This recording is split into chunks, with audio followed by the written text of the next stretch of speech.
Je retrouve des visages qui étaient déjà présents hier soir, donc merci de renouveler votre présence et vous envoyer un très beau signal que cet amphithéâtre soit plein le soir où nous présentons les activités et le mode de fonctionnement de la réserve naturelle marine de Banyuls-Cerbère a été très réconfortant dans l'engagement que vous manifestez pour notre magnifique patrimoine. Nous sommes le département de la grande région Occitanie le mieux doté en espaces naturels protégés. Nous avons 11 réserves naturelles sur le département, qu'elles soient nationales ou régionales. Nous avons le parc naturel régional des Pyrénées catalanes. Le mois dernier, nous avons présenté les activités de la réserve naturelle de la Bassane. Pardon, je suis essoufflée, je suis allée fermer la porte parce qu'on est déjà trop nombreux, donc il faut arrêter là l'arrivée de personnes. Donc nous présentions les activités de la réserve terrestre de la forêt de la Massane, qui est une des plus anciennes réserves créées en France. La réserve marine n'a rien à lui envier puisqu'elle est la première réserve marine créée sur le territoire, et ce à l'initiative, dans les deux cas, des chercheurs du laboratoire Arago. Donc Jean-François Planck va nous en livrer tous les secrets, ou en tout cas une grande partie. Jean-François est le responsable pédagogique de la réserve marine de Banyuls-Cerbère. Ça veut dire qu'il officie dans toutes les classes, depuis les plus petits que l'on voit déjà ici assis dans la salle, jusqu'aux étudiants en master, dont ceux qui ont d'ailleurs participé hier à la conférence, c'est-à-dire les étudiants d'Ecomet, dont nous avons parlé. Donc ils sont des étudiants en licence, entre licence et master. Jean-François est également assermenté pour le suivi et le suivi de la réglementation sur la réserve qui est assez fréquentée en période estivale. Vous avez une formation en aquariologie, vous êtes également plongeur professionnel, ce qui vous rend multitâche et ce qui est vraiment indispensable dans une réserve qui est malheureusement en pénurie de personnel. Donc nous vous félicitons pour tout votre travail et nous vous remercions de votre présentation. Merci à vous. Merci à tous de venir si nombreux pour cette présentation de la réserve marine. Donc je pense que certaines personnes qui sont plus âgées que moi ont connu la réserve bien avant moi. Et vous verrez qu'il y a une petite partie historique qu'on a mise en place dans le nouveau diaporama, qui rappelleront que les comportements anciens ont heureusement maintenant été un peu corrigés, parce que vous verrez des choses qui vont vous étonner, surtout les jeunes. Les anciens vous diraient, bon c'est vrai que c'était comme ça avant, mais les jeunes, ils vont faire des yeux comme ça. Voilà. Donc cette réserve nationale, je reprends juste une toute petite erreur de rien du tout de la présentation. En fait, c'est réserve naturelle marine de Cerbère-Banyuls. On ne respecte pas l'ordre de l'alphabet. Pourquoi? Parce que c'est vrai qu'au départ, c'est M. Marty qui était maire de Cerbère. À l'époque, c'est un des premiers qui s'est ému en fait de ce problème de dégradation des fonds, de surpêche.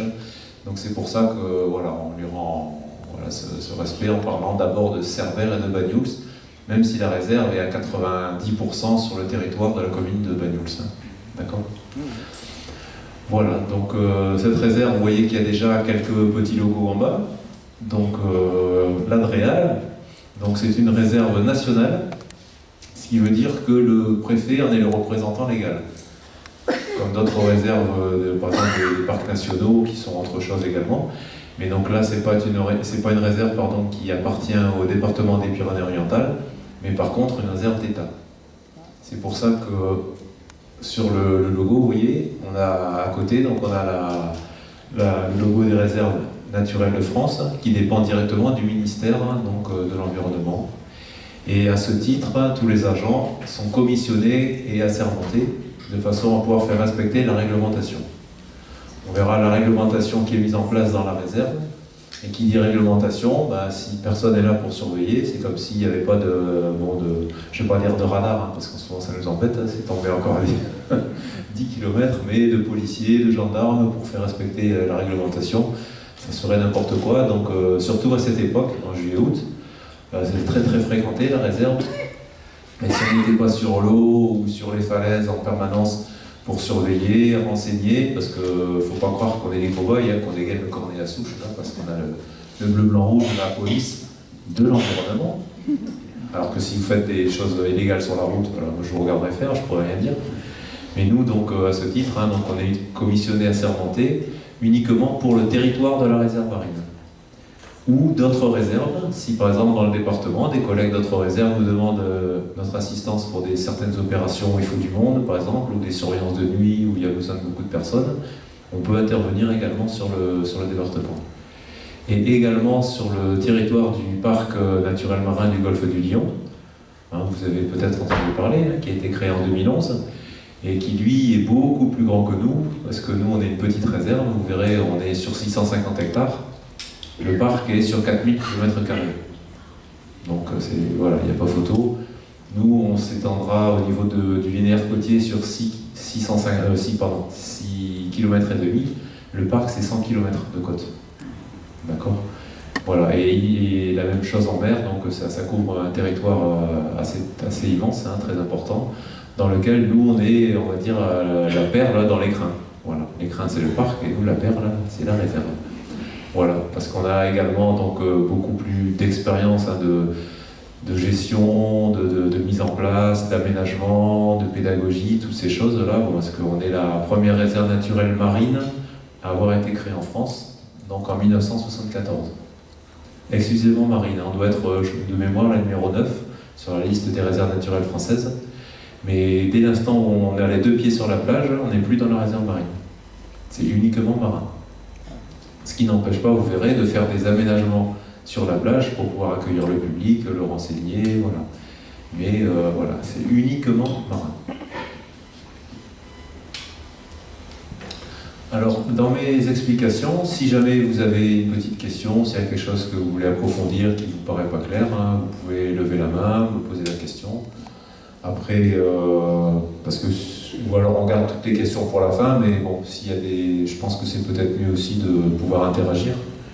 Hein, parce que sinon je vais vous endormir pendant 1h30 si je fais que parler. C'est pas un cours magistral, hein, c'est un échange, voilà. Je ne sais pas tout sur tout non plus, parce que donc on est plusieurs agents de la réserve marine, pas assez nombreux bien sûr. Encore un de moins, un collègue vient de décider de changer d'orientation professionnelle, donc ça fait encore un de moins. Une époque, il y avait 7 personnes, maintenant on n'est plus que 3. Et le travail ne diminue pas, c'est l'inverse.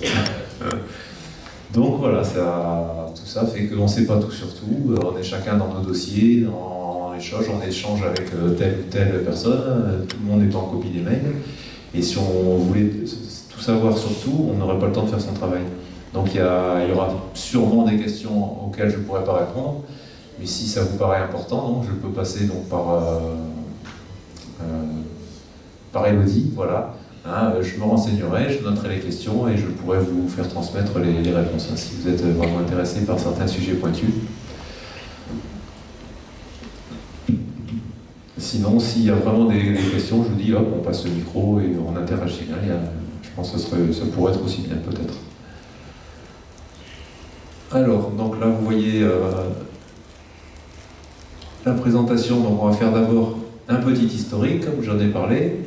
Après, un petit plan de situation, les caractéristiques, les objectifs donc, que nous avons.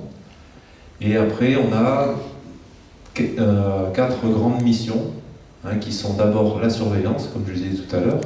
C'est bien de préserver un territoire, mais s'il n'y a pas de surveillance, tout peut se faire.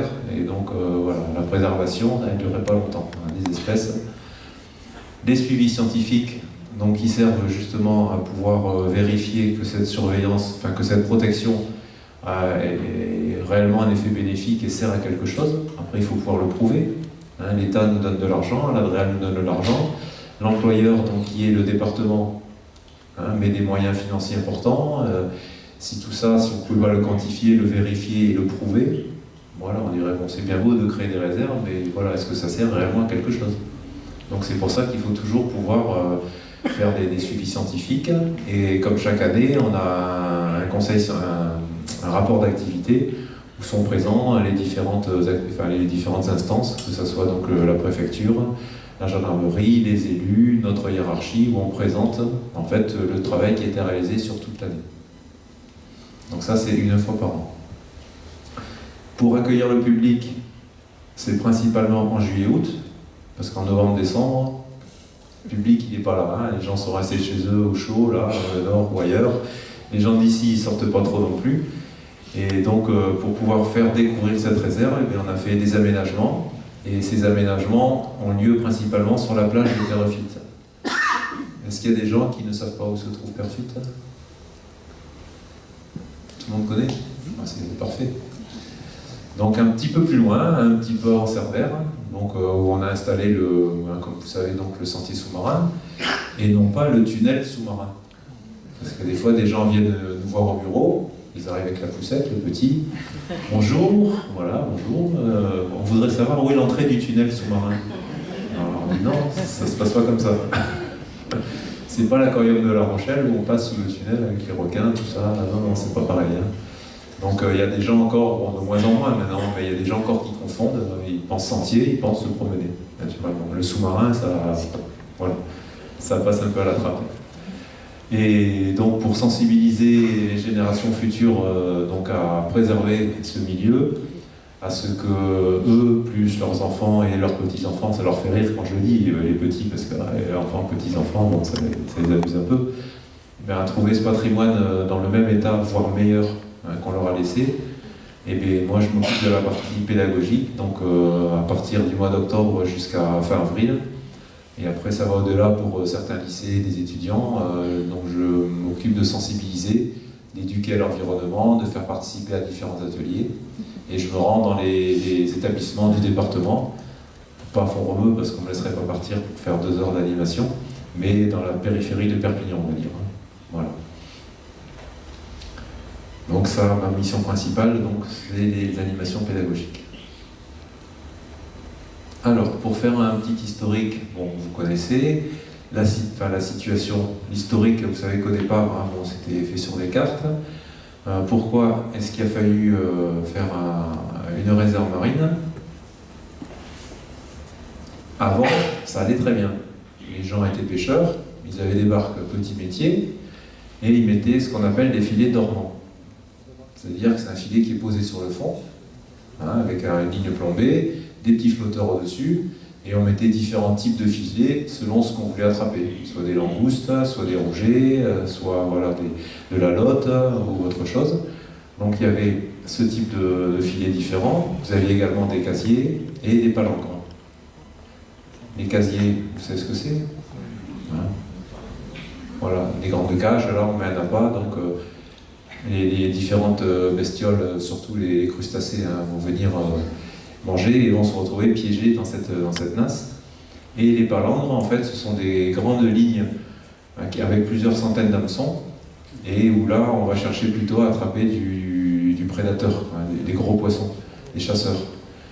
Donc voilà, ça se passait comme ça au niveau des pêcheurs petits métiers, et qui également, par la suite, ont commencé à chasser le thon aussi, quand la pêche au thon est arrivée. Hein, mais ça, on va y venir. Et ces pêcheurs, pourquoi on met pêcheurs vignerons? On ne va pas pêcher du raisin dans la mer.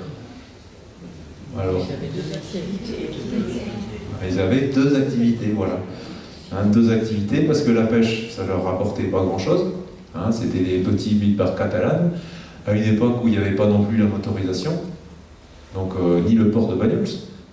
Hein, les barques comme un collier étaient posées sur le sable, et on les mettait à l'eau sur des rondins pour aller pêcher. Et comme il n'y avait pas non plus la chaîne du froid, eh bien, il n'y avait pas tout ce stockage. Donc les pêcheurs allaient au jour le jour, hein, en fonction des commandes, de ce qu'on leur demandait. Voilà, il me faudrait du rouget, il me faudrait des loups, il me faudrait des rascasses. Ils allaient poser leur filet, une journée ou une nuit, ils le ramassaient le lendemain, et ils allaient livrer voilà, leur production, leur pêche. Et ça se passait très bien, parce qu'on pêchait un peu, le poisson avait le temps de se reproduire, et ça durait depuis des centaines d'années comme ça, et il n'y avait aucun problème. Donc ce qui est arrivé, et ils étaient vignerons également, donc, parce que bon, pour beaucoup, vous voyez qu'il y a énormément d'usines, de magasins autour de Bagnols, hein, de choses d'industrie, là, donc les seules choses qu'on peut voir, c'est des vignes, en fait. Hein. Donc comme il n'y a pas de commerce, il n'y a rien du tout, la seule usine qu'il y a eu, c'est à Poly, hein. Vous connaissez peut-être, hein, donc l'ancienne usine Novell, hein, qui fabriquait de la dynamite. Et donc ils avaient même des fois 3 métiers. Ils étaient pêcheurs, vignerons, et ils travaillaient à l'usine également.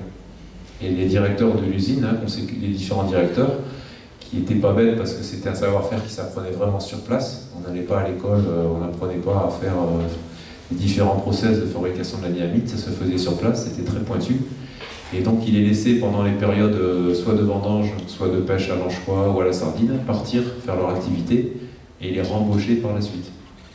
Donc ça c'était vraiment l'activité la plus importante, et tout le monde dans le département connaît quelqu'un qui a travaillé à l'usine. À l'époque, il y avait jusqu'à dans les années 60 200 ouvriers qui travaillaient là-bas à Polille, et plus leur famille, comme il y avait un petit village à l'emplacement du parking actuel, ça faisait 600 personnes qui étaient là sur Polille.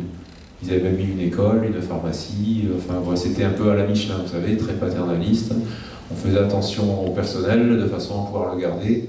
Comme c'était un savoir-faire important, ben voilà, il fallait que les gens restent. Et donc ils avaient plusieurs métiers, pêcheurs, vignerons, et ils fabriquaient de la dynamite. Voilà.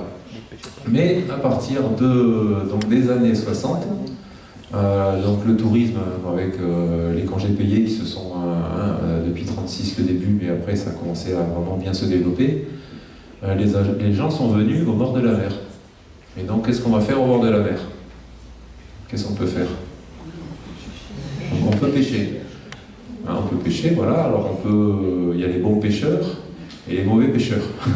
Alors, les bons pêcheurs, qu'est-ce qu'ils vont faire quand ils vont attraper un petit poisson, tout petit? Est-ce qu'ils vont le garder? Alors, oui, ils le relâchent. Voilà, ils vont le relâcher, parce que garder un tout petit poisson, s'il ne peut pas devenir grand et faire des bébés poissons, ça ne sert pas à grand-chose. D'accord? Donc, c'est pour ça que la taille des mailles du filet, l'espace des carrés du filet, est calculé aussi pour laisser passer des petits poissons. Et donc, voilà, il y a des gens qui pêchaient un peu, donc quand c'était petit, ils le relâchaient, d'autres qui faisaient attention. Et donc ça posait pas encore énormément de problèmes, la pêche de loisir.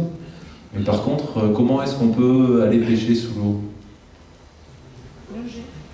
En plongée. Alors, en plongée, bouteille, normalement, c'est interdit. Mais à une époque, voilà, il y avait le normalement. S'il y avait une belle langouste qui se promenait par là, il y en a pas mal, allez, une, c'est pas grave. Et bon, l'autre, tiens, il y avait une jolie, c'est pour un jeu de corail. Donc à la maison, ou pour faire un petit cadeau, crac. Je parle du début de la plongée, je parle pas dans ce moment, parce que là, déjà j'ai plus de cheveux, mais il serait sur la tête si je continue à faire ça. Et c'est vrai que moi, à une époque, moi j'étais moniteur de plongée avant de travailler à la réserve marine. Et c'est vrai que, bon, pas un des premiers, mais je l'ai fait aussi, c'est vrai, des fois, de couper des oursins, parce que moi je travaillais à Palavas. Palavas, les flots, on n'y voit rien. Il y a le Rhône pas loin, le courant liguro-provençal qui amène toutes les alluvions. On a une visie, c'est vert, c'est marron, c'est pas génial. Et donc, des fois, quand on faisait des baptêmes, pour faire voir quelque chose d'intéressant au baptême, qu'est-ce qu'on faisait? On coupait un oursin, ça faisait venir des girelles, le baptême, voilà, il y avait plein de petits poissons colorés, c'était joli. C'est vrai que je l'ai fait. Bon, Cousteau, au début, pour faire les comptages poissons, c'est comment il faisait. Qui, lui, le premier, a lancé justement l'écologie, la protection de l'environnement. Il le faisait à la dynamite. Ah bah oui. Donc il balançait de la dynamite, pouf, il comptait ce qui survivait en surface, ce qui était remonté. Et il faut savoir que plus de 70% des poissons tombent au fond, avec la vessie natatoire complètement explosée. Et après il s'est dit, bon, il y a peut-être moyen de faire autrement, parce que là, c'est pas génial comme histoire. Il y avait des scientifiques aussi à bord qui lui ont dit, bon... Donc au début, c'est vrai qu'on ne savait pas trop, la mer semblait inépuisable, il y avait des poissons partout, on verrait que on croyait même que ça pouvait tout dissoudre, bon, c'était magique, quoi. Et donc, il y a des gens qui faisaient de la chasse sous-marine, on peut dire aussi maintenant pêche sous-marine, ils ont un peu changé le terme, et donc ils étaient intéressés par certaines catégories de poissons, comme les loups, les dorades, les dintis, les sartembours, et on verra que le mérou, qui est un poisson emblématique de la réserve parce que c'est le plus gros poisson à demeure qui va être dans la réserve marine, a failli disparaître à cause des chasseurs sous-marins. Donc ces activités pêche et plongée commençaient à faire du dégât. Il y a aussi, donc on ne va pas parler de surfréquentation en plongée, parce que maintenant on commence un petit peu à se poser des questions sur le dérangement des espèces. S'il y a plus de bulles que de plongeurs dans certains endroits, voilà, dans une réserve, ça peut poser un peu de problème, quoi.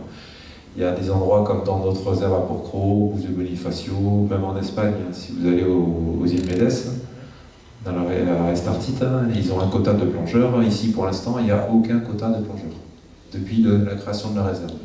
Donc on est en train de réfléchir pour pouvoir voir si cette activité, voilà, s'il ne faudrait pas un petit peu la réglementer pour ne pas créer trop de perturbations. Parce que notre première mission, je vous le rappelle, c'est la préservation de l'environnement.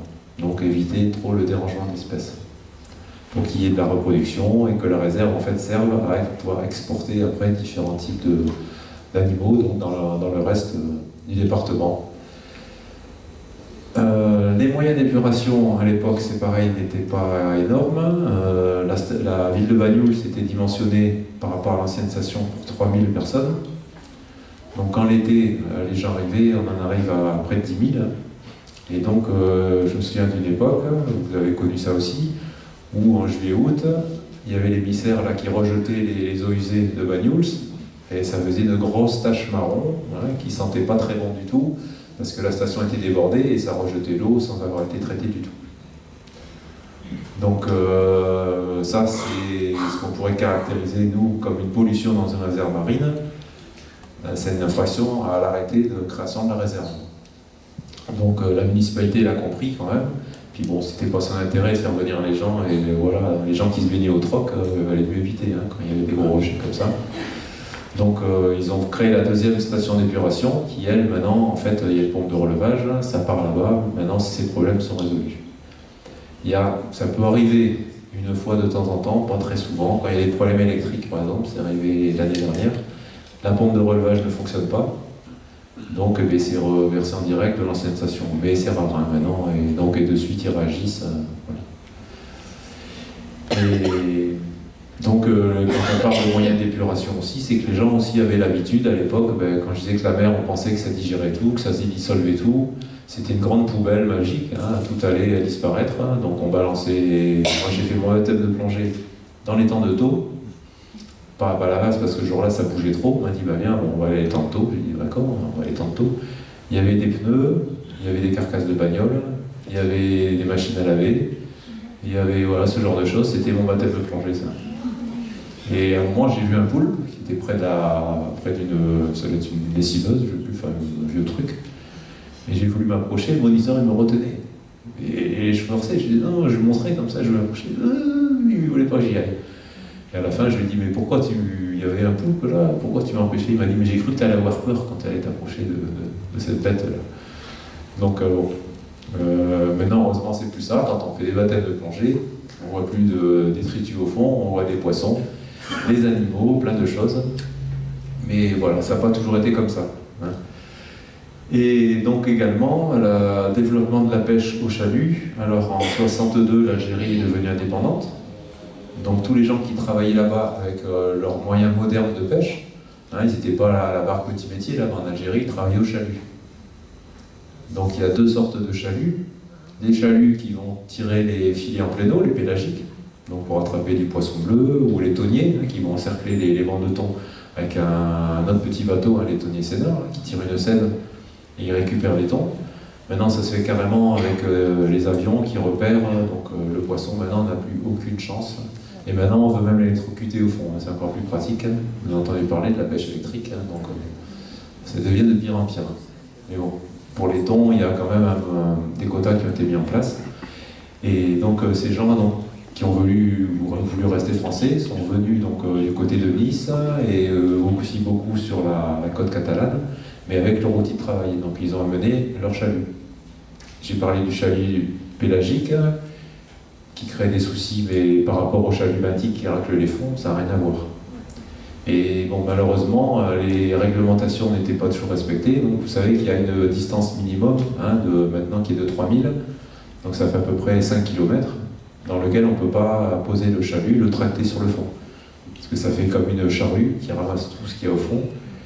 Entre 40 et 60% des espèces qui sont remontées par le chalut sont rejetées à la mer. Pour chaque trait de chalut. Et ça peut aller jusqu'à beaucoup plus si on parle des chaluts modernes maintenant. Bon, je ne vais pas citer de nom, mais une certaine enseigne qui vante, on voit des beaux petits bateaux bretons derrière, mais en fait ils utilisent des chaluts qui vont pêcher jusqu'à 1200 mètres de profondeur dans le Pacifique Sud. En une journée, ils ratissent la surface de Paris. Tout ça pour ramener 5 espèces vendables. Et tout le reste est rejeté et tout est détruit, les coraux profonds, tout ça, tout est détruit.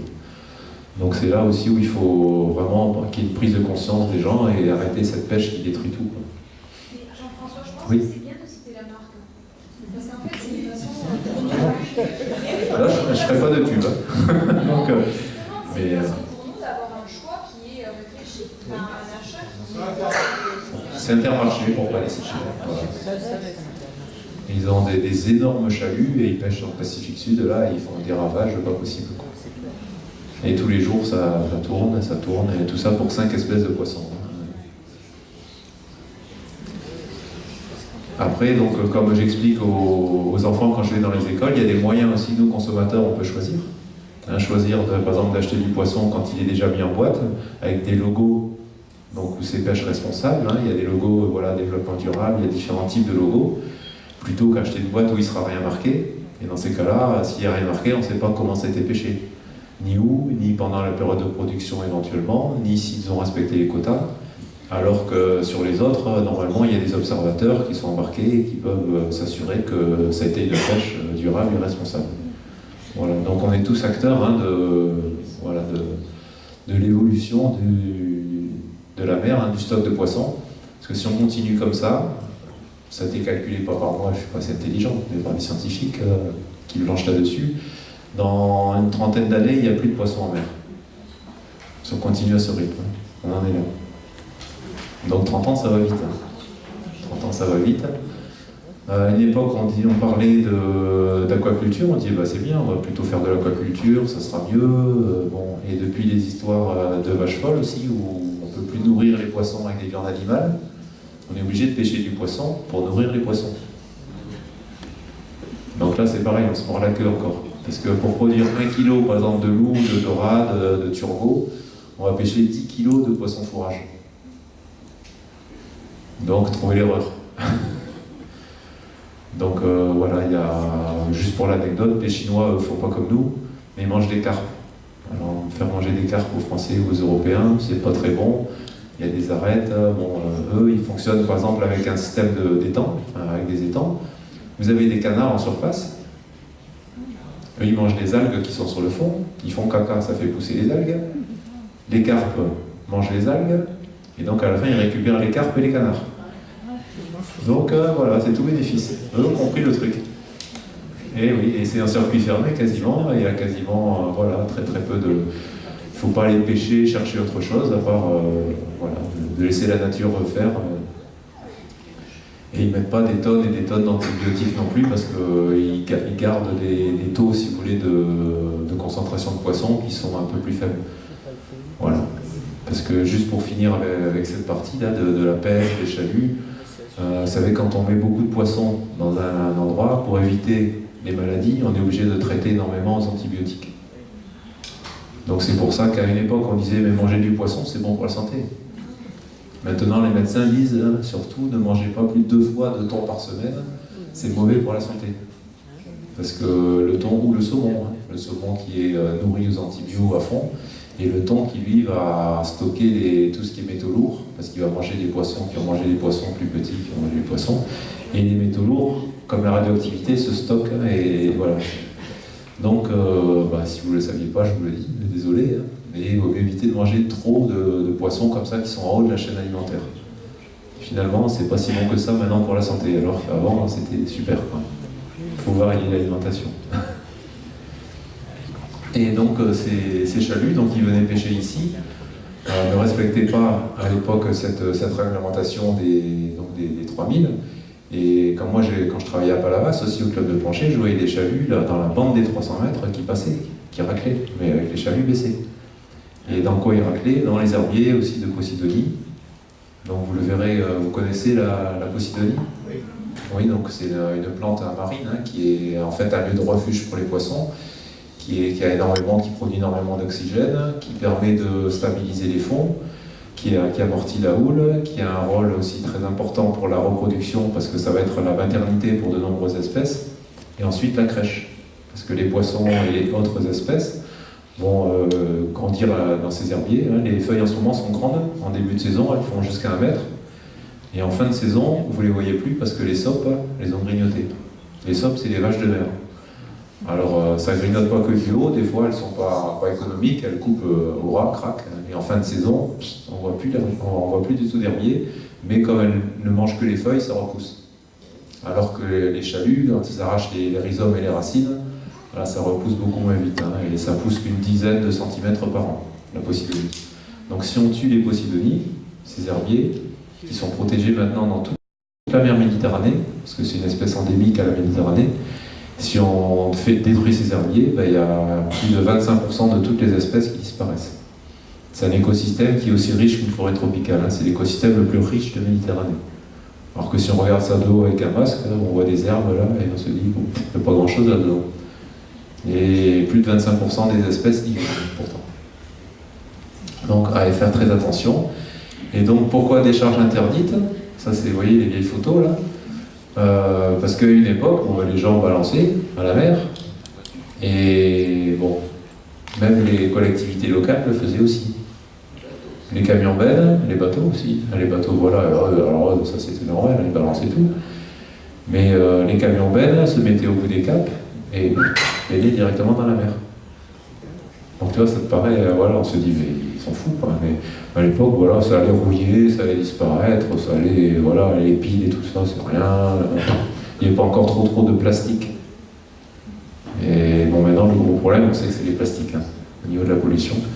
Et donc tout ça, manque d'épuration, donc les activités, donc la surpêche, hein, donc de la part des chaluts, les chasseurs sous-marins, vous verrez, qui ont failli faire disparaître le Mérou, font que les fonds se sont dépeuplés, et donc le maire de Cerbère, un des premiers, a réagi en disant, ben voilà, on se rend compte que les pêcheurs petits métiers remontaient de moins en moins de poissons dans leur filet. Ils se sont dit, bon là, voilà, il faut quand même faire quelque chose. Et il s'est associé donc au maire de Banyuls pour demander aux chercheurs du laboratoire Arago de faire remonter cette demande aussi.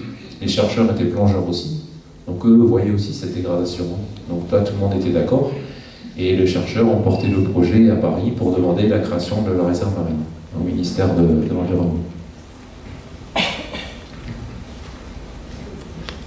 Oui. Quand vous dites que c'était interdit de pêcher à moins de 300 mètres, il y avait quand même une police ou n'importe quoi qui surveillait. 3000, ça fait 5 km. Hein, oui. Mais quand ils pêchaient avant, personne ne surveillait. Rien. Alors on interdisait sans avoir de... Bon, parce qu'il suffisait que les pêcheurs, après, aillent faire une manifestation devant les affaires maritimes, ils venaient avec leur famille et tout, en disant on va mourir de faim si on ne peut pas faire ça, et hop, affaire close, terminé, on n'en parlait plus. Après, c'est vrai qu'il y avait une politique aussi étrange de la part de l'État, on leur donnait des sous pour construire des bateaux, et après on disait mais vous pêchez trop, ça va pas, on vous donne des sous pour déchirer les bateaux. Déchirer, ça veut dire les détruire, quoi, les déchirer. Et donc maintenant, avec par exemple la pêche au thon,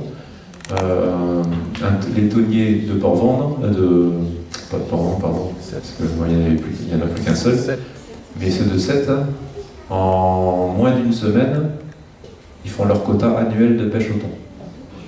En moins d'une semaine. Le reste du temps, ils sont hackés. Tellement la pêche est efficace, avec les moyens qu'ils ont, les poissons n'ont plus aucune chance de s'échapper. Avec les sonars, ça se repère par avion, voilà. Donc, après, bon, il y a 3 familles qui vivent bien de ça, et tous les restes, tous les petits, en fait, ils ont disparu, quoi. Mais à une époque, à Banyuls, il y a des photos, on voyait les pêcheurs, voilà, même à la voile, qui ramenaient voilà, plein de thons sur les bateaux, ça marchait, il y en avait plein, et bon, maintenant on voyait des thons là, qui se promènent au bord. On commence à en revoir un peu des chasses, en printemps, tout ça, mais plus des masses, quoi. Comme les sardines et les anchois, à l'époque à Marseille, se pêchaient du bord. Enfin, quasiment, parce que la femme disait au mari, oh, viens, c'est l'heure de manger. Il pêchait l'anchois et la sardine juste au bord. Il était à portée de voie de la côte, quoi. Voilà, ça bouchait presque le port de Marseille. Et voilà, ça c'est l'époque des années 40, après la guerre, là. Et bon, une époque que j'aurais bien aimé vivre, parce que là, il y a eu plein de choses, et voilà. C'est Cousteau qui l'a vu. Il n'y avait pas eu l'effet avec la guerre d'arrêt de la pêche. Le début, il n'y avait pas eu un arrêt de la pêche pendant la guerre.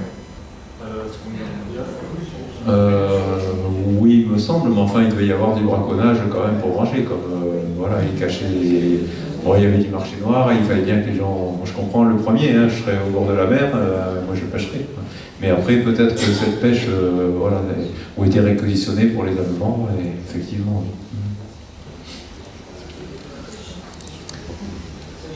Alors donc, vous voyez, pour avoir quelques dates, donc en 65, ça a été le projet de mise en place des mesures de protection, donc lancé par les deux communes, de Cerbère et Banyuls.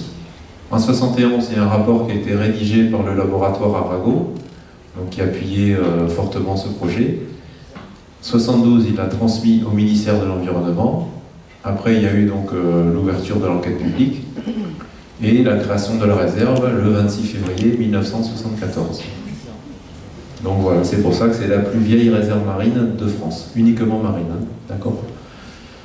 Et donc en 1974, donc, il y a eu en place donc, un comité de gestion qui a réfléchi à savoir comment on allait faire pour gérer cette réserve, pour en faire quelque chose.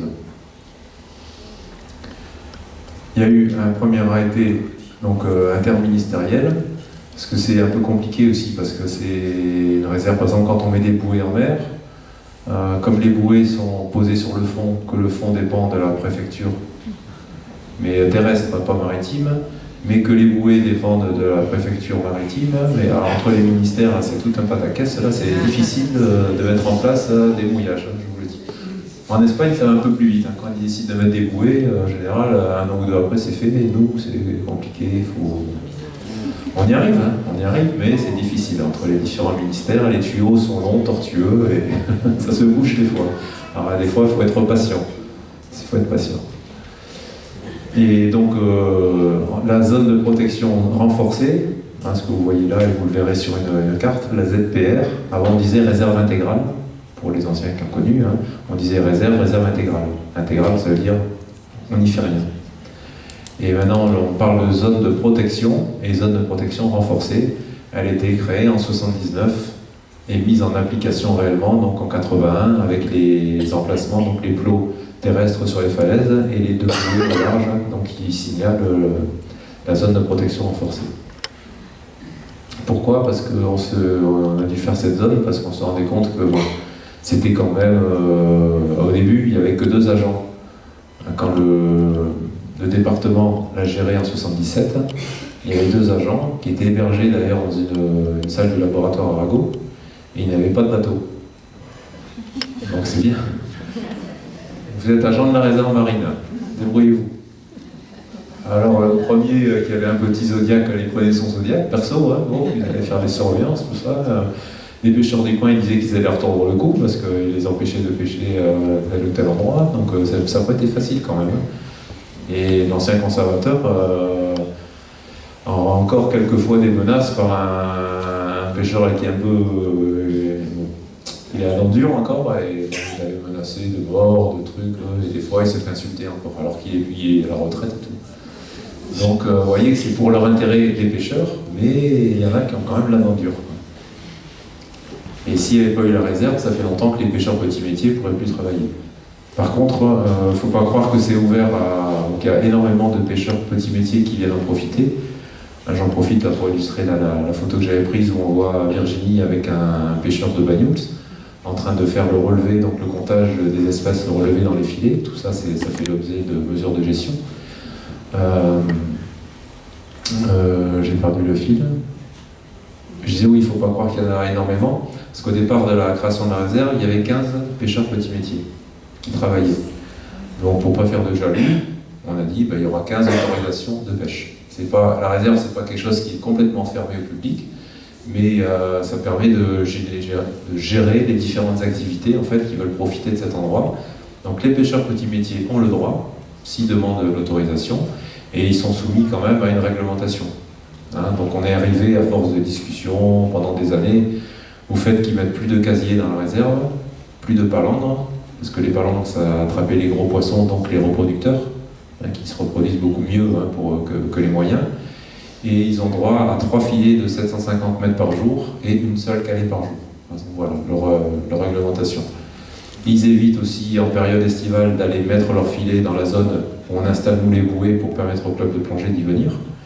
Donc voilà, il y a une gestion comme ça de la part de tout le monde hein, qui se fait des fois bien, des fois il y a des tueurs, mais à chaque fois on met de l'huile là, et voilà, notre but c'est que tout le monde en profite et qu'il n'y ait pas d'histoire, et que la réserve soit protégée, et qu'il n'y ait pas d'accident. Donc les objectifs, donc c'est préserver les habitats hein, d'abord, et les espèces. Donc les habitats, ça va être aussi le fond de la mer. C'est pour ça que vous verrez quand j'ai parlé des bouées des plongeurs, en ce moment vous regardez près des caps, vous avez plein de bouées. Des petites bouées rouges, des petites bouées blanches. Et si vous allez plage de Pérofite, il y a des bouées blanches aussi. Donc là, c'est un aménagement qu'on a fait pour éviter de jeter l'ancre. Dès l'instant où on veut arrêter le bateau, que ce soit pour bronzer, pour se baigner, pour pêcher ou pour plonger. Parce que l'ancre fait beaucoup de dégâts. Et il n'y a pas que l'ancre qui va faire du dégât, mais toute la chaîne en fait, qui tient le bateau au fond. Parce qu'une ancre, c'est juste un tout petit point d'accroche. Mais c'est pas ça qui va tenir le bateau. Parce que sinon, avec la houle, l'ancre, elle sauterait comme ça ne marcherait pas. C'est la longueur de chaîne, on met au moins entre 2 et 3 fois hein, la profondeur par rapport à la longueur de chaîne pour bien tenir un bateau. Donc toute cette chaîne en fait qui passe partout, dans les herbiers, dans le coralligène, voilà, sur les espèces, quand on la remonte et quand on la jette, ça fait beaucoup de dégâts. Et donc pour éviter ça, on a installé des bouées, donc des bouées écologiques, parce qu'on a lancé un marché public. Hein, nous, donc on est une structure territoriale. On ne peut pas décider, bah, ce sera toi, le gars du coin, qui aura le marché. Hein, on lance des marchés publics. Et c'est une personne qui habite vers Marseille, Jean-François Magréau, qui est ingénieur aussi, donc qui est plongeur, qui a réfléchi à des systèmes et qui a créé les premiers, les bouées Harmonie aussi. Avec les anti-rebouchons, par exemple, dans les substrats sableux, ou alors qui nous installe les bouées de façon fixe et sans aucun ragage de chaîne, de corde au fond. Parce que ces bouées en fait sont attachées avec une bouée intermédiaire qui tend ce bout et c'est relié à la surface. Donc dès l'instant où on installe ces zones, vous verrez hein, début avril jusqu'à fin novembre, hein, pour permettre au club de plongée de faire toute la saison, ils sont obligés, que ce soit les plongeurs ou les plaisanciers, de venir s'attacher avec une corde à cette bouée. Personne n'a le droit de jeter l'ancre. Donc ça préserve effectivement là, les fonds sous-marins des dégâts possibles.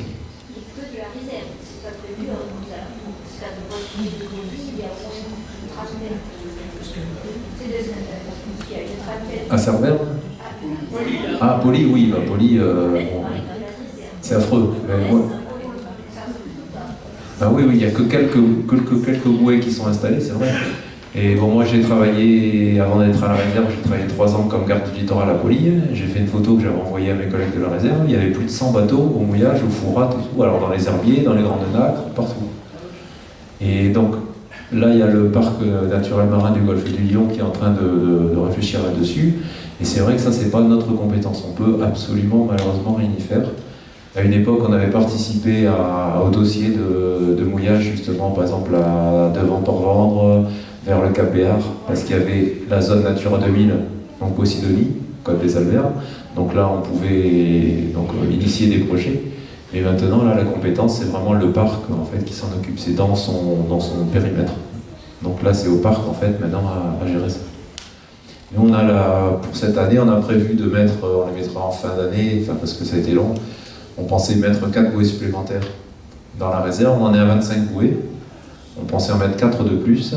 Et ce qu'on a fait cet hiver, c'est qu'on a laissé 5 bouées aussi en subsurface. C'est-à-dire que vous n'avez pas la partie émergée. Mais pour que les plongeurs locaux, les structures professionnelles ne jettent pas non plus l'ancre l'hiver, il suffit d'envoyer un moniteur, ils ont les points GPS, hein, des bouées où ils vont à d'habitude. Le moniteur descend à 4 mètres sous l'eau, il passe le bout, il remonte au bateau, et voilà. Donc ça on l'a fait, donc il y a des moyens quand même, à chaque fois on essaye de réfléchir, d'innover à des moyens pour protéger ces fonds.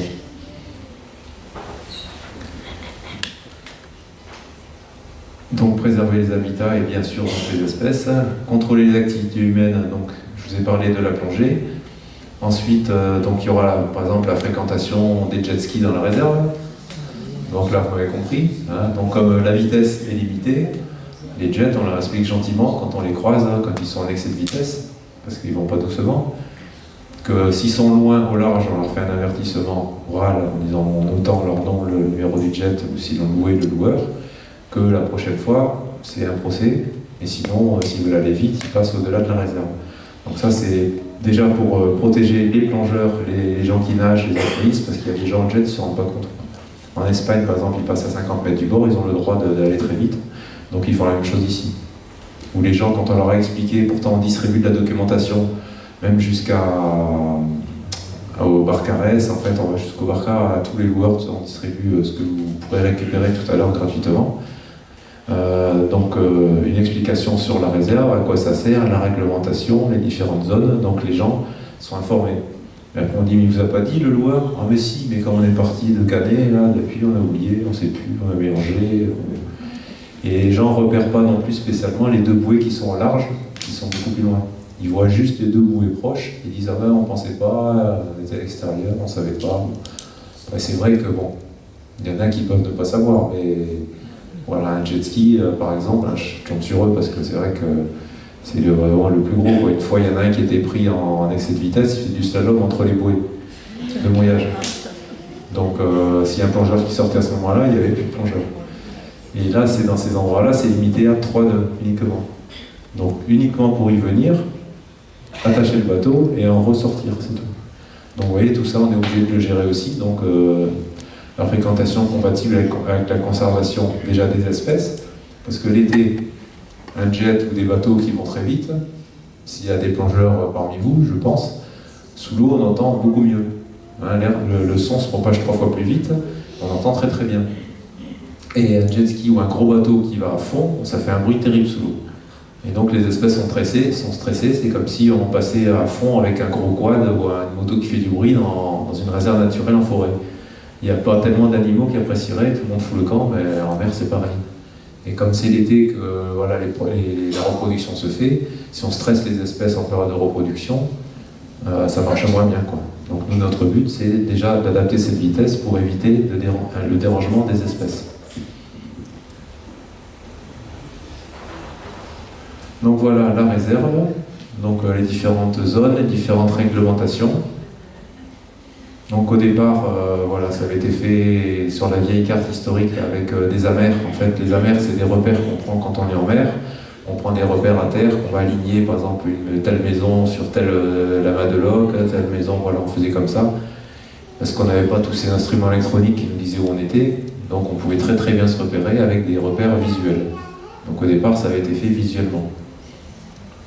Donc au début, il n'y avait que le port de Banyuls. Alors, le port de Banyuls, ça commence ici, donc à l'île Grosse, hein, au niveau du monument Mayol, monument vert, hein, qui est, voilà, qu'on va relier à la bouée nord, qui est ici, qui est à peu près à 1,5 miles au large. Donc 1,5 miles, ça fait presque 3 km, un peu moins de 3 km. Et ça part en biais, hein, ça part en biais. Donc là, c'est pas réellement à l'échelle, ça part vraiment du port de Banyuls, ça tire un petit peu en biais. Hein. Donc pour ça que les gens, des fois, ils ne savent pas. Ensuite, on relie cette bouée à celle-ci, voilà, qui est au large du cap Pérofite. Et sur le cap Pérofite, le point jaune qu'on voit n'existe pas. On a pensé à faire quelque chose aussi, mettre un petit repère aussi, mais quelque chose de joli, avec du schiste autour, pas vraiment, voilà, on ne veut pas défigurer le cap Pérofite. Mais ça sera matérialisé.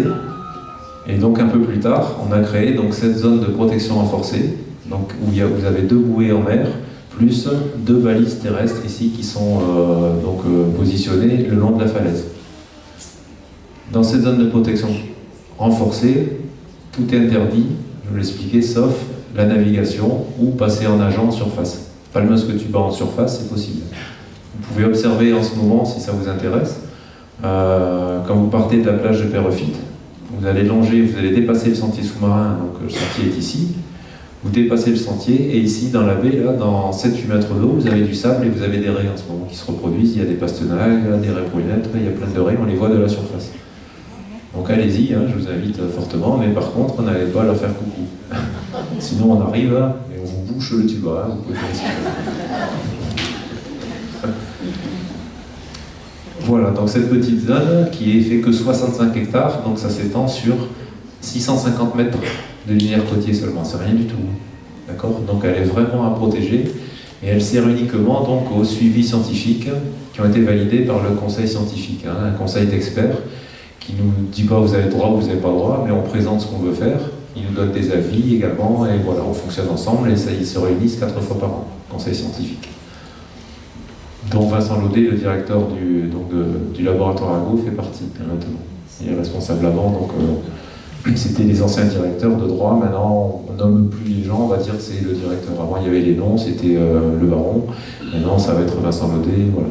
On dit maintenant le directeur du laboratoire Argo. Plus des gens du parc marin, plus Alain Coutet, par exemple, du Muséum d'histoire naturelle de Paris. Voilà, c'est tous des sommités scientifiques qui ont l'expérience et qui ont des infos à nous donner. Et on fabrique notre plan de gestion avec leur conseil également. Voilà, donc, dans ces zones de mouillage organisé que je vous expliquais, ces zones ici, là, représentées en orange, donc vous avez ces bouées. Alors, blanche, c'est pour les plaisanciers, principalement. Et rouge, ça va être pour les structures de plongée professionnelles. Parce que voilà des gens qui payent pour plonger, ils font 4 rotations par jour, à telle heure, ils doivent être revenus à telle heure pour embarquer les autres. Et donc, pour qu'ils trouvent toujours une bouée prête, en fait, si quelqu'un, vous avez le droit de vous y mettre, si vous y mettez le matin de bonne heure, vous serez tranquille, ou le soir tard, mais pas passer la nuit parce qu'il est interdit de passer une nuit sur une bouée, pour pas concurrencer les ports qui font payer les nuitées. Donc voilà, on ne se fâcher avec personne. Et en plus, ça nous aide parce que pour la surveillance, ça sera plus facile. Si on fait tomber un fil là la nuit pour pêcher, on fait des nuits de surveillance régulièrement. Mais je dis, on n'est pas assez et on ne peut pas y être toutes les nuits, donc pour nous, c'est également plus facile pour la surveillance, pour empêcher ces infractions. Donc vous avez ces zones ici. Donc vous avez, et devant, ici, là, vous avez 20 bouées, et vous avez 5 bouées qu'on a installées ici, au-dessus des herbiers de Posidonie, de la plage de Perfit. Là, ça ne sera pas tellement des plongées, ça sera principalement les gens qui vont attacher les bateaux pour bronzer, pêcher, aller à la plage, voilà. Passer une journée sympa, quoi. Après, le temps d'occupation, on laisse gérer les gens. On ne va pas nous dire, bon, ça fait un moment que vous êtes là, laissez la place. C'est les gens eux-mêmes qui s'expliquent. On dit de rester quelques heures, voilà, maximum. Après, si on demande, on peut laisser la place. Mais on n'est pas non plus obligé de rester un seul bateau par bouée. C'est des bouées donc, qui sont faits par construction très très solides. C'est d'ailleurs l'entreprise, donc Jean-François Magréau, qui les installe avec ses plongeurs professionnels. Ce qui fait que c'est son assurance qui couvre les dégâts si jamais il y en a une qui casse et que le bateau se retrouve à la côte. Donc ça, on le laisse faire, il les installe lui. Et donc on peut mettre plusieurs bateaux à couple, on peut se mettre à plusieurs, ça tient. Ça tient jusqu'à 40 tonneaux, 40 tonneaux c'est vraiment un très gros bateau. Donc il n'y a pas de souci pour s'y mettre à plusieurs. Donc voilà, ça se partage à peu près à quelques bouées près, moitié plongeur professionnel, moitié plaisancier, entre les jaunes et les rouges. Vous voyez, je vous parlais de la vitesse, donc dans la zone ici, c'est 3 nœuds, donc c'est comme si on marchait, pour qu'il n'y ait pas de danger. Dans la zone des 300 mètres autour de la côte, comme partout en France, c'est 5 nœuds, donc à peu près 10 km/h. Et dans le reste de la réserve, c'est 8 nœuds. Donc 8 nœuds, vous voyez, c'est pas très rapide, mais c'est pour éviter de faire du bruit. Un bateau qui va très vite, c'est comme une moto où on passe à fond à côté, bon, ça stresse, ça casse les oreilles.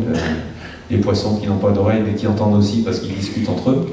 Ils discutent beaucoup, les poissons, ils font plein de sons, on s'en rend compte de plus en plus. Il y a les scientifiques qui mettent des micros sous-marins, qui étudient voilà, les cordes, qui discutent. Voilà, tous les poissons parlent, maintenant on le sait. C'est pas le monde du silence, c'est pas vrai. Voilà, est-ce que ça vous paraît clair, cette réglementation? Et après, donc, dans les autorisations, je vous avais parlé des pêcheurs professionnels qui ont le droit d'y venir, mais il y a aussi des pêcheurs de loisirs.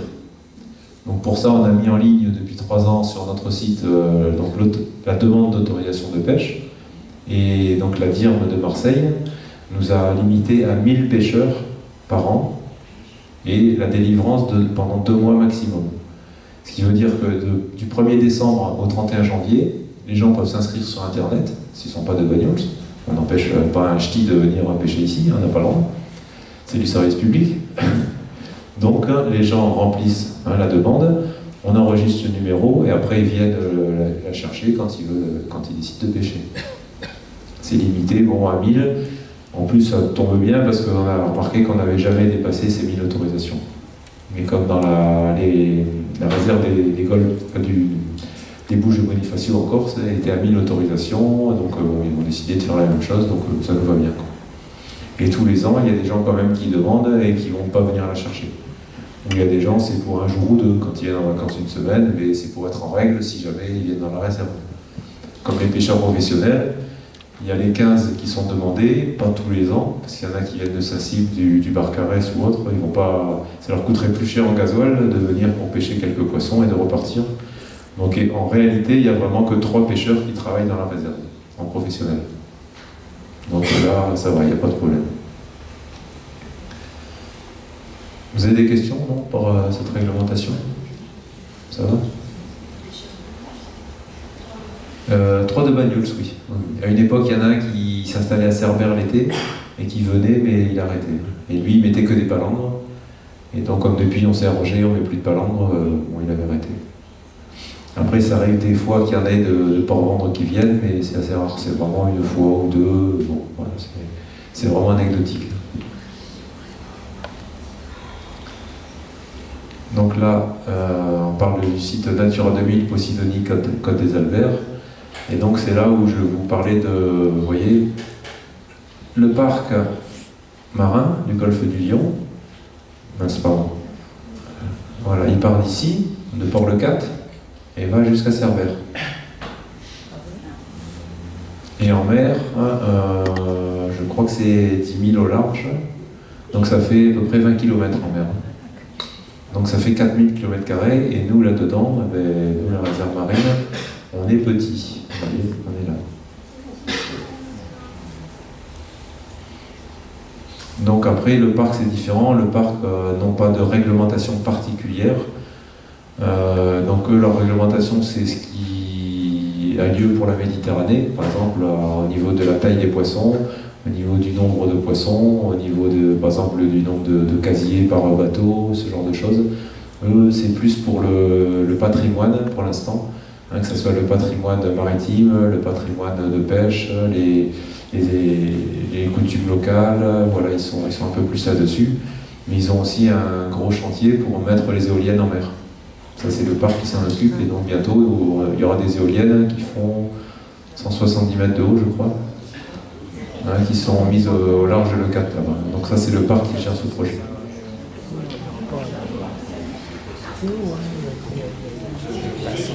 Alors donc on a différents types de paysages sous-marins.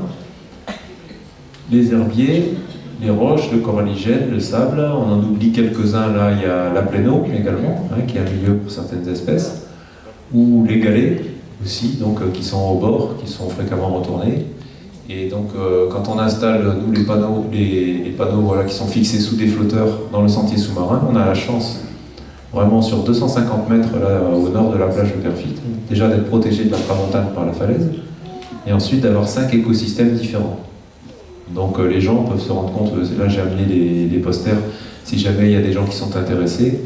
Moi j'ai fait une petite affiche là, ne partez pas avec, on les vend 2 €, comme au sentier sous-marin.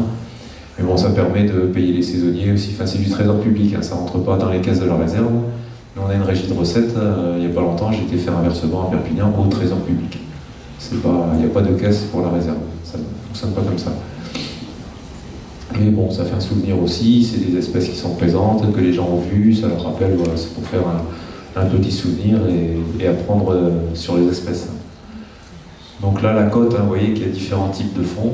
Le coralligène, donc c'est une espèce qui sera la plus riche au niveau de la biodiversité après les herbiers de Posidonie. Et dans le coralligène, on trouve du corail rouge. Donc très prisé des plongeurs, c'est très très joli à voir. Et du corail rouge, ici, on commence à en voir à partir de 15 mètres de profondeur. Alors que si vous allez à Marseille, il faut descendre à 80, 100 mètres. D'ailleurs, les corailleurs vont jusqu'à 120 mètres ou plus. C'est pour ça qu'on a réussi ici à interdire la pêche au corail, parce que vous avez un corailleur qui avait l'autorisation du préfet donc de PACA pour venir faire sa récolte ici. C'était maximum 50 kg par an. Mais par contre, après, on savait, voilà, il fallait surveiller. Et bon, voilà, on n'est pas toujours derrière. Et donc, nous, on a réussi en fait à faire évoluer cette réglementation en empêchant donc déjà le repérage avec des ROV, donc des véhicules sous-marins, des filoguidés, avec des petites caméras qui permettent de repérer les coins avant d'aller plonger. Et on a limité la profondeur de récolte au-dessus de 50 mètres. C'est-à-dire que de 0 à 50 mètres, on n'a pas le droit de ramasser de corail. Si vous regardez les fonds sous-marins de la réserve, alors la réserve, elle, ici, va jusqu'à 60 mètres de fond. Hein. Et vous avez des zones rocheuses ou de coralligènes jusqu'à une quarantaine de mètres, à part un bout de patate. Ce qui veut dire que si on va à 50 mètres, il y a du sable ou de la vase. Donc il peut toujours s'accrocher pour aller chercher du corail sur de la vase. Donc on a réussi justement à éviter la récolte du corail. Et maintenant dans le département on voit plein de repousses, hein, plein de petites repousses. Ça pousse pas vite, hein, de 1 à 3 mm par an. C'est pour ça qu'il faut être patient. On va voir des belles branches de partout. Dans la zone de protection renforcée, on en voit des branches qui sont un peu plus grosses, parce qu'elles étaient mieux protégées hein, que même dans le reste de la réserve. Parce qu'avant qu'elle soit créée, cette zone de protection renforcée, il y avait quand même les plongeurs aussi qui y passaient. Et voilà. Je ne veux pas dire qu'ils sont la source de tous les maux, mais il y en a qui étaient tentés. Et bon, comme par hasard, depuis qu'il y a cette zone, le corail qu'on trouve là est plus abondant et plus gros. Voilà. Pour le compter, il y a une époque on le faisait au pied à coulisses, donc on descendait, hein, on plongeait au pied à coulisses, et donc pour mesurer le diamètre des pieds, la longueur des branches, et on déroulait un pentadécamètre sur une dizaine de mètres pour compter après le nombre de colonies. Et cette technique a évolué, maintenant ça se fait beaucoup plus facilement. Il y a l'entreprise Septentrion de Marseille qui a eu le marché en 2011, je crois, ou 2012, et maintenant ils le font par photogrammétrie. C'est-à-dire qu'en prenant la photo de 2 angles différents de la colonie, après il faut traiter avec un logiciel sur ordinateur, on arrive à avoir des précisions du 10e de millimètre, et ils peuvent voir les branches en 3 dimensions, les faire bouger, tout ça, donc c'est beaucoup mieux. Parce que nous, avec le pied à coulisses, on faisait attention aussi de ne pas abîmer, on passait du temps sous l'eau, c'était profond, bon, c'était pas du tout pratique. Donc là, c'est pareil, les méthodes évoluent pour suivre les différentes espèces de la réserve. Donc vous en avez au total hein, donc 1200 animales et 500 végétales qui ont été recensées donc, dans la réserve, et 7 des 9 espèces protégées qui sont en France donc, sont présentes dans la réserve. Donc pour faire fonctionner tout ça, vous voyez qu'on est une tripotée. Voilà. Donc il y a Frédéric Cadenne qui est le conservateur, donc le responsable de la réserve. Jérôme Perrault, donc dans le prochain, j'ai pas eu le temps, mais on l'enlèvera parce que bon, c'est lui qui a décidé de devenir prof de SVT. Donc voilà, ça fait 10 ans qu'il était à la réserve, il a envie de faire autre chose. Il est libre, hein, on n'a pas de boulet au pied à la réserve, donc Jérôme s'en va. Il sera remplacé dans son poste par Virginie, donc qui s'occupait des relations usagers, donc c'est tout ce qui est les plongeurs, les pêcheurs, les plaisanciers, tous les suivis. Donc moi je m'occupe toujours de la partie PEDA et de la com également. Et donc on espère bien que Ronan, donc, lui, a repris les missions techniques que faisait Frédéric avant, parce que tout ce qui est entretien des bateaux, du matériel de plongée, à part les épreuves obligatoires hein, qu'on ne peut pas faire nous, hein, c'est le service des mines. Mais sinon on essaye de faire un maximum, le carénage des bateaux, on met plus d'anti-fouling sur les bateaux, on est en test hein, déjà sur le Big-Jour et on va certainement le faire sous l'UNADA. On gratte maintenant pour ne plus mettre de peinture toxique sous les bateaux. C'est vrai que c'est plus pratique, hein, on en met, il n'y a pas d'algues qui poussent, c'est plus facile à nettoyer, mais bon, on est quand même une réserve marine. Et si on met des peintures qui sont contre la vie sous les bateaux, c'est pas génial, quoi. Parce que ces peintures ont le but d'empêcher les organismes vivants de s'y fixer. Donc après, quand ça désagrège, c'est pas très bon. Donc là-dessus, on va être exemplaire. Sous nos bouées, c'est pareil, toutes les bouées, il n'y a plus d'anti-fouling. Donc voilà, nous aussi, on progresse. Et donc on espère que Ronan donc, va pouvoir remplacer, on dira, la personne manquante par rapport à ses missions techniques. Et bon, il y a aussi plongeur, formateur de moniteur, bon, il y a tout ce qu'il faut pour aller bien dans l'équipe. Et après l'été, donc on emploie des saisonniers. Donc on en a eu un de moins cette année, parce que c'est les restrictions budgétaires en ce moment aussi. Donc même les saisonniers craquent. C'est pour ça que d'habitude il y avait le point formation à Bagnoul sur le quai Georges Petit qui était ouvert. Cette année il est fermé. Il faudra que j'enlève le panneau d'ailleurs. Parce que voilà, on n'a pas eu de saisonnier pour le tenir, donc on ne peut pas nous être en mer. Si quelqu'un vient, bah, attendez, on arrive, on vient vous donner l'autorisation. Et donc c'était pas gérable. Donc pour l'instant on les avait laissés au bureau.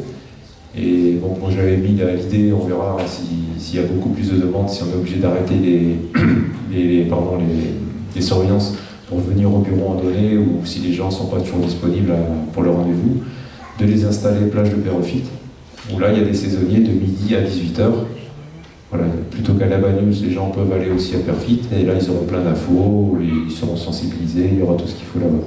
Pour l'instant ça marche comme ça. J'en ai encore donné une tout à l'heure, une personne qui est venue au bureau, mais bon, je l'ai pris vraiment, j'étais en train de faire quelque chose, je dis attendez, excusez-moi, j'arrive, bon, juste après je repartais, c'est pas, pour accueillir les gens, c'est pas pratique, quoi. Donc bon, pour l'instant on fait comme ça, mais si on voit que ça continue dans ce sens, ce sera mieux, je pense, de les mettre à Perfit. Là, ils auront le temps, tranquille. Ils seront sur la plage, ils découvriront même le sentier sous-marin, parce que des gens qui viennent ici, à Bagnols, c'est pour pêcher, et voilà, le sentier sous-marin, ils ne connaissent pas. Donc en même temps, ça permettrait de les sensibiliser. Et donc voilà, donc une personne en surveillance 3 mois, un qui était au sentier enfin 4 personnes au sentier pendant 2 mois, le point info de Bagnols, si vous pouvez l'enlever. Donc pour faire voilà, tout ça, donc, on met en place des programmes d'action et on définit donc sur 5 ans, tous les 5 ans, hein, on fait un plan de gestion donc, qui va recenser toutes les actions qu'on a décidé de mettre en place sur 5 ans. Et donc pour coller avec le parc marin, on a en fait calé une date pour tomber après, le parc lui le fait tous les 15 ans, son plan de gestion. Et même pour tomber, que ce soit une année comme le parc, on avait décalé une date. Et depuis 2014, on a été reconnu, donc ça c'est bien, parce que c'est une reconnaissance mondiale quand même de l'Union internationale pour la conservation de la nature, qui nous a reconnus donc parmi 5 sites français uniquement, hein, pour la bonne gestion et la bonne gouvernance de la réserve marine de Serveur-Bagnols. Donc ça c'est bien, on est content. Voilà. On est reconnu et on est en train de travailler aussi, Frédéric surtout, qui lui s'occupe de tout ce qui est les relations avec les élus, la hiérarchie, et après tout ce qui est relations comme ça avec d'autres organismes. C'est lui qui s'occupe de ça. Et donc on va peut-être être reconnu aussi au niveau des États-Unis, au niveau d'autres labels en Méditerranée. Donc voilà, ce qu'on fait, c'est bien de le faire, mais après il faut le faire savoir. Hein, et tout ça, ça prend du temps aussi. C'est des dossiers, des pages à remplir. C'est pas en 2 clics de souris que ça se fait. Donc là, vous avez compris, hein, dans les grandes missions de surveillance, alors en bateau, on a 2 bateaux, un qui permet le support plongée et un qui est principalement... Oui.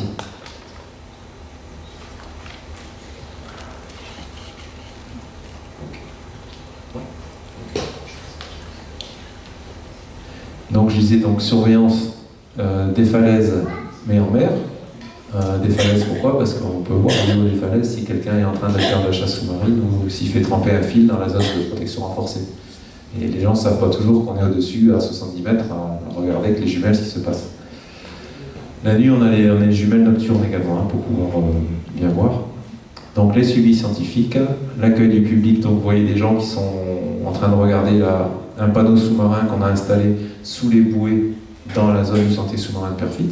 Donc on reprend des explications, les gens reconnaissent les espèces avec le nom, il y a des textes pour préserver l'environnement, comme quoi il ne faut pas retourner les cailloux, parce que toutes les espèces qui vivent au-dessus, qui ont besoin de la lumière, comme les algues par exemple, si on retourne le rocher, elles vont mourir, et toutes les petites bêtes qui se cachaient dessous, pour ne pas se faire boulotter, les poissons vont arriver, vont les manger. Donc les gens ne se rendent pas compte, mais un caillou plein de vie dessus-dessous, il faut un caillou mort en le retournant. Donc voilà, tout ça on l'explique, et voilà, on éduque les gens, et le but c'est ça, c'est qu'après ils puissent aller en mer sans faire, en faisant le moins de dégâts possible. Moi voilà, par exemple avec une classe, hein, quand je fais les animations, je leur fais découvrir la réserve en empruntant le sentier du littoral. Donc je pars du Cap Frédéric, hein, des Espérades, et je descends jusqu'à la plage de Perfit. Et donc là, en 2 heures à peu près, je leur explique selon le niveau tout ce que je suis en train de vous expliquer, à quoi ça sert, pourquoi, comment, les espèces, voilà. Et ensuite, donc il y a un autre atelier, soit l'aquarium l'après-midi, ou sur l'homme et le port, les différents métiers autour de la mer, de la réserve. Et pour ceux qui ne sont pas trop loin, je me rends dans les classes pour encore refaire un autre atelier.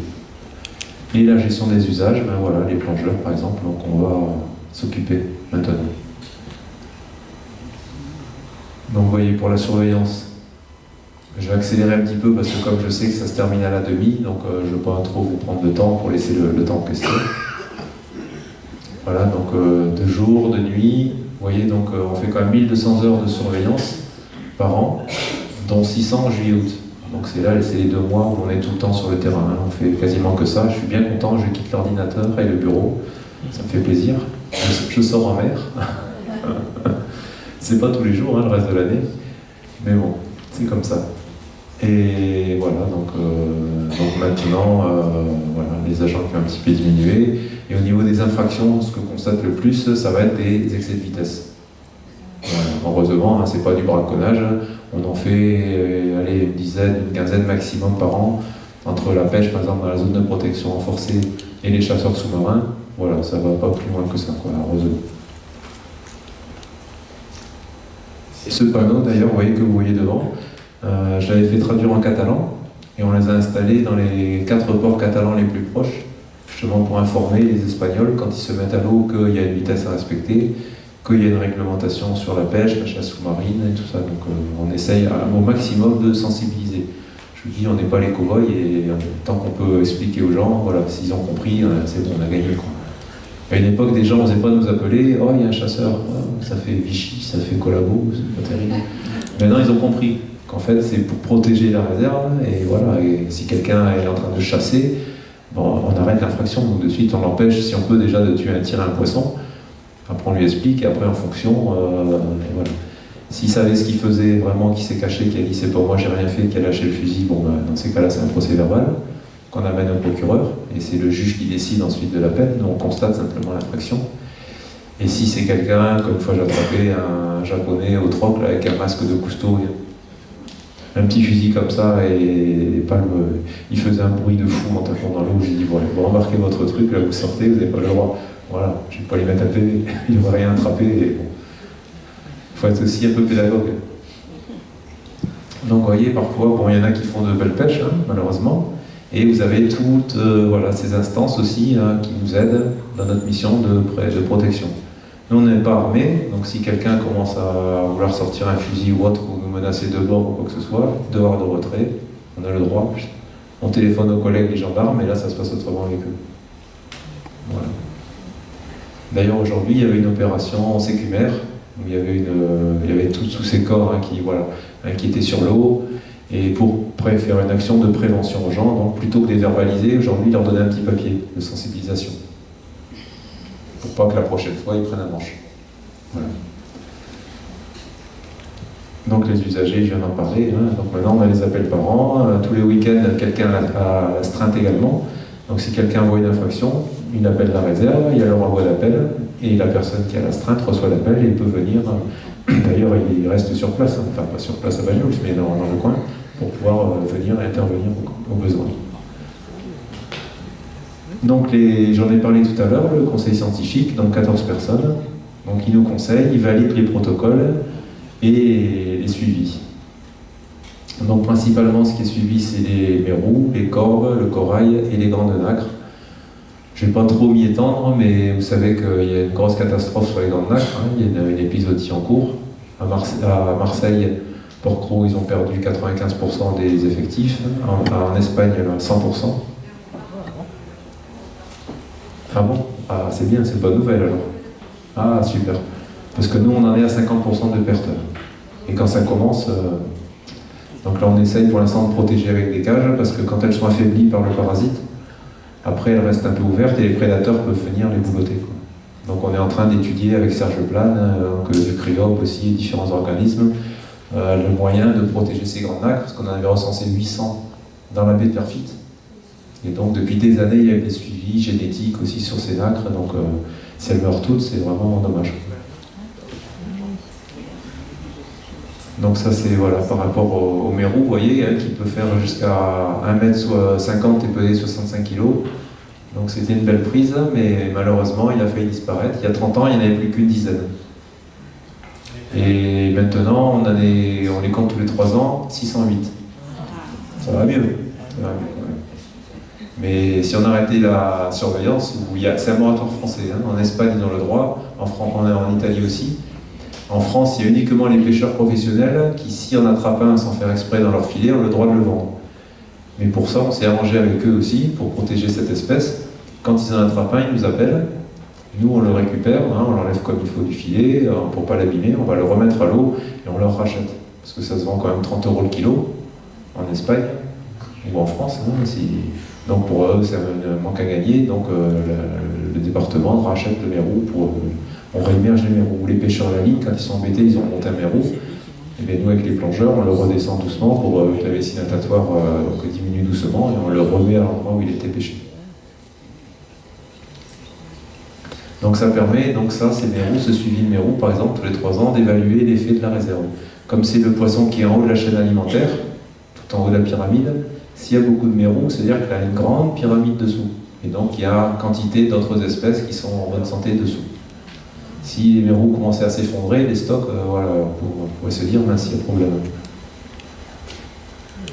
Voilà, donc l'évolution, vous voyez.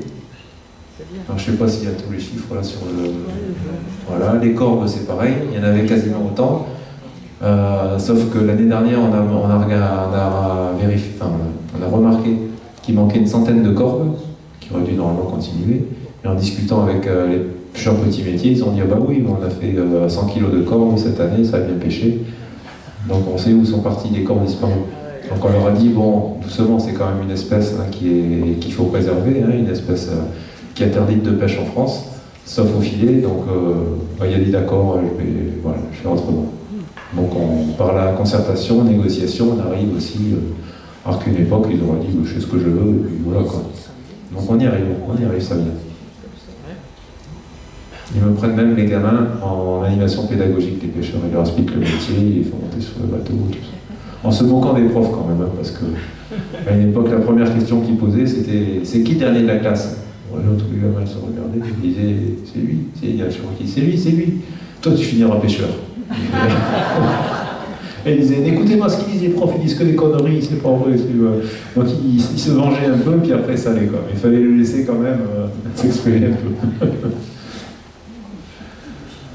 Alors donc voilà, après les différents suivis scientifiques, vous voyez une caméra Mikado donc, qui était testée par Ifremer pour voir s'il y avait une différence entre des comptages faits par les plongeurs, donc on avance en ligne comme une battue, on compte tous les mérous qu'on voit devant nous, alors que les caméras font un tour pendant 20 minutes, c'est des comptages circulaires, et après vous avez des stagiaires qui passent des heures devant l'ordinateur pour renommer toutes les espèces, compter toutes les espèces de poissons.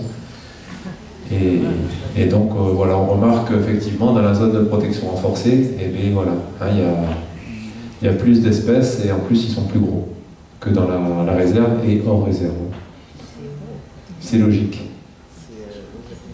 Voilà, les espèces qu'on appelle filets, c'est pareil qu'on trouve dans la zone de protection renforcée, c'est des espèces qui sont vendables, comme le sard, la dorade, le mérou, qu'on peut vendre aussi, qui ne sont pas pêchés dans l'intégrale, mais qui sont en abondance, là on le voit beaucoup plus importante.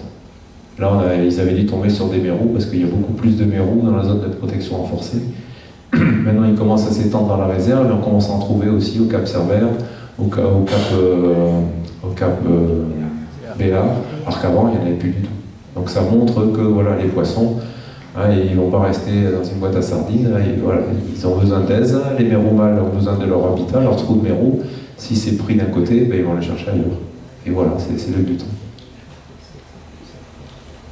Le corail rouge, je vous en avais parlé, qui était suivi également. Comme il vaut très cher, on fait attention au braconnier. Et maintenant, le corailleur qui avait le droit n'a plus le droit de venir. Enfin, il peut toujours venir, mais il n'attrapera rien, il ne viendra plus.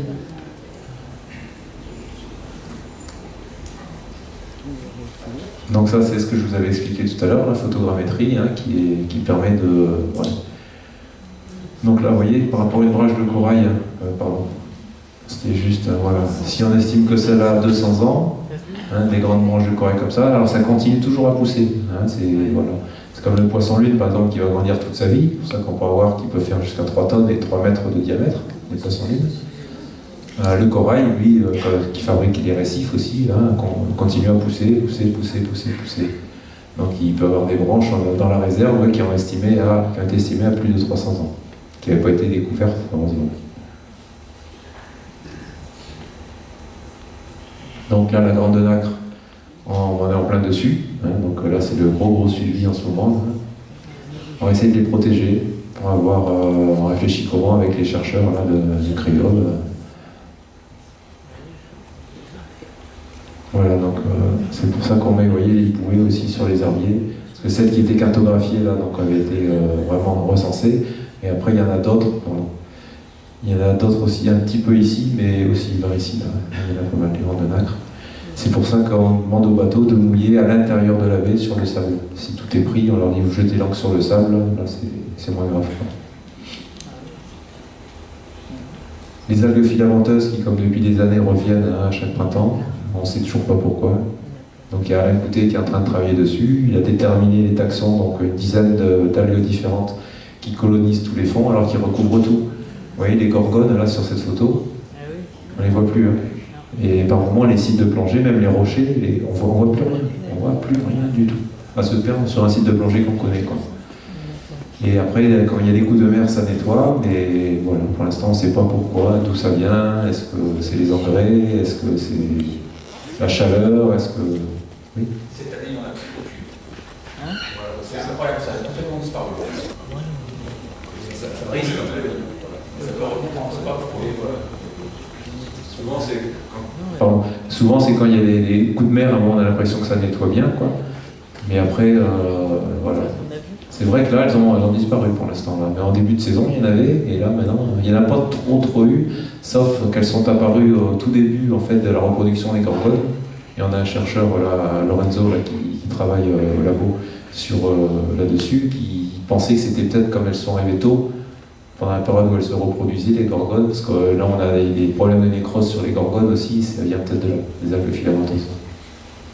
Mais c'est la bonne nouvelle, c'est vrai que là en ce moment elles sont parties.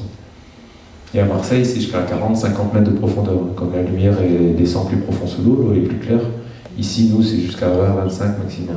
Ensuite, on ne les trouve plus. Donc les usages, je vous en avais parlé, donc on essaye voilà, que tout le monde puisse utiliser la réserve principalement l'été sans s'engueuler, que tout le monde y trouve son compte.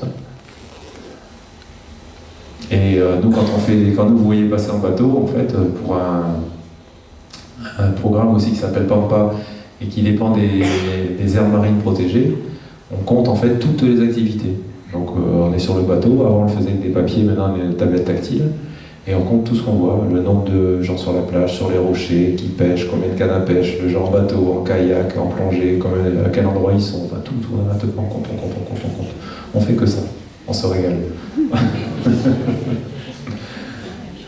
Voilà, tout est comptabilisé pour après justement faire les suivis de gestion et savoir comment on peut adapter certaines activités ou autres. Voilà, donc la pêche, ça je vous en avais parlé. Quand on sort, pareil, on va noter aussi au GPS les emplacements des filets, hein, les deux repères, là, les deux espars, pour savoir où sont posés les filets. Et chaque pêcheur professionnel a sa couleur de pavillon, ce qui fait qu'on sait, quand il y a des pavillons, si c'est des partenaires ou pas de la réserve. Si c'est quelqu'un qui vient braconner, dans ces cas-là, il remonte le filet ou on le fait remonter le lendemain en contact, parce que normalement ils doivent noter leur immatriculation sur les flotteurs.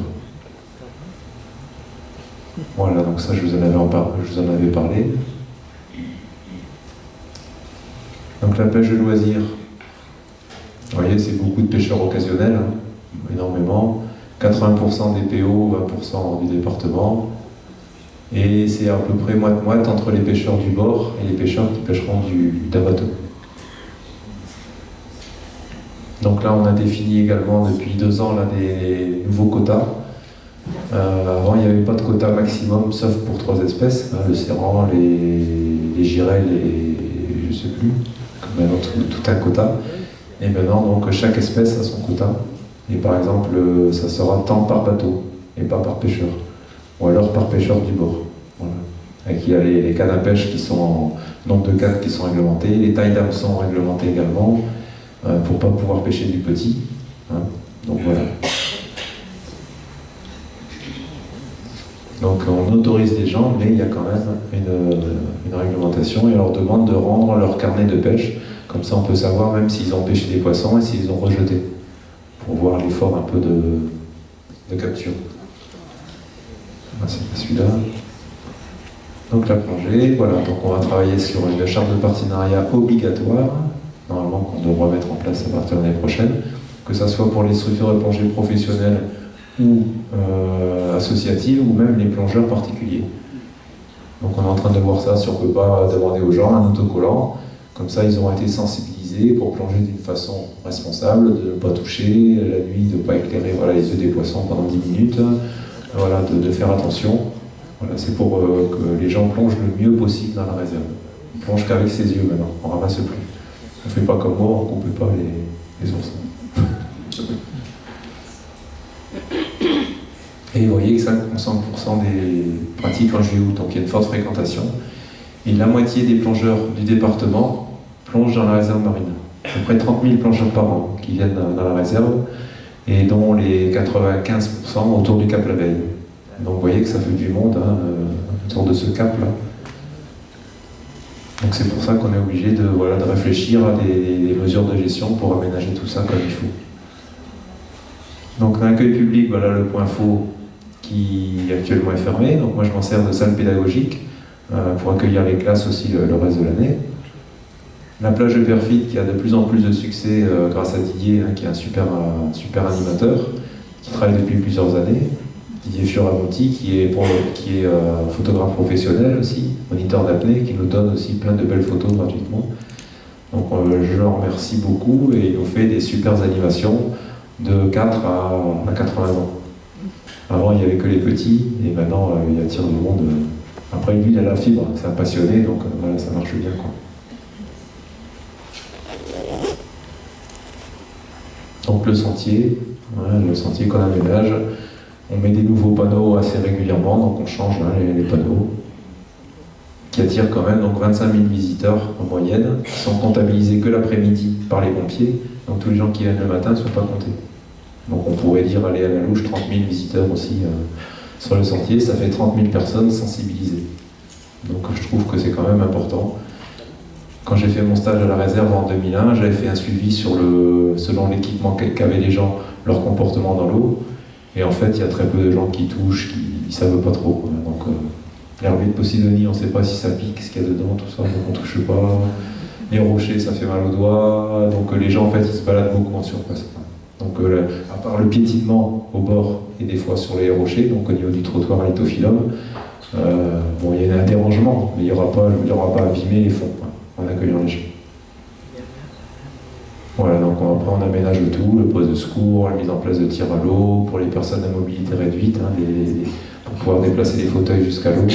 Voilà, on essaye d'être exemplaire là-dessus.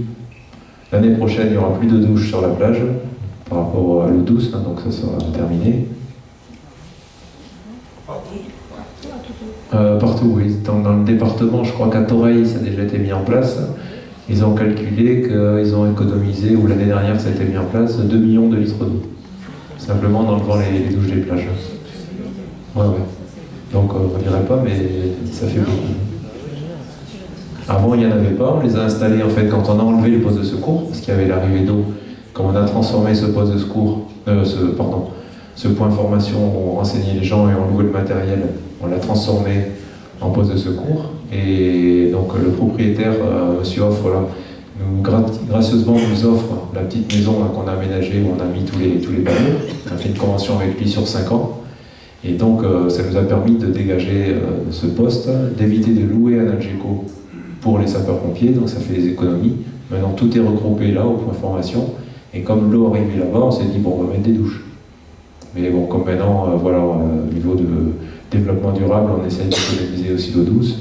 L'année prochaine, ils feront comme avant, les gens, ils se recevront à la maison. Ça n'a jamais tué personne. Voilà, et donc ça c'est ma partie, donc les animations scolaires.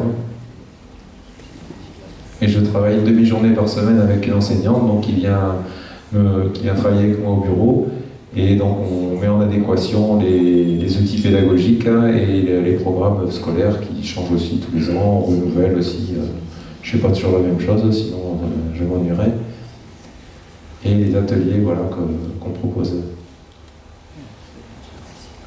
Voilà, donc ça c'est les animations au sentier sous-marin. Et après, par exemple, quand il y a la fête de la nature, on travaille avec un loueur de kayak, alors là je Pérafite, hein, qui est très très bien, et donc qu'on paye. Par contre, les gens, c'est gratuit.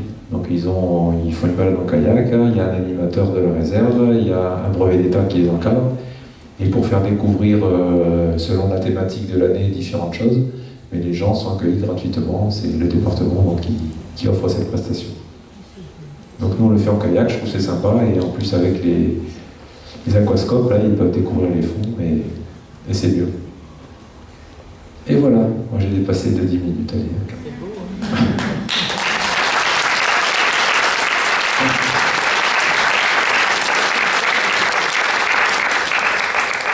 Merci Jean-François, vous nous avez rendu tous ambassadeurs des valeurs de préservation de la réserve que nous pourrons propager autour de nous, je l'espère.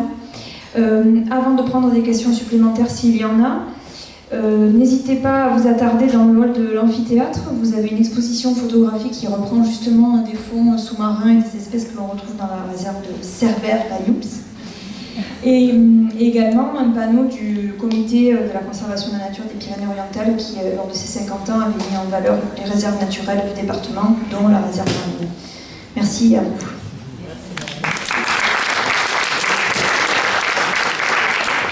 Voilà, et je vous invite, si vous voulez, avant de partir, donc à récupérer donc, ces petites brochures donc, qui vous expliquent un peu ce qu'on fait à la réserve, le pourquoi du comment. Voilà, ça c'est à votre disposition. Et si jamais vous voulez un poster, voilà. Je vous dis, l'argent ne vient pas chez nous, donc je force personne à acheter des posters.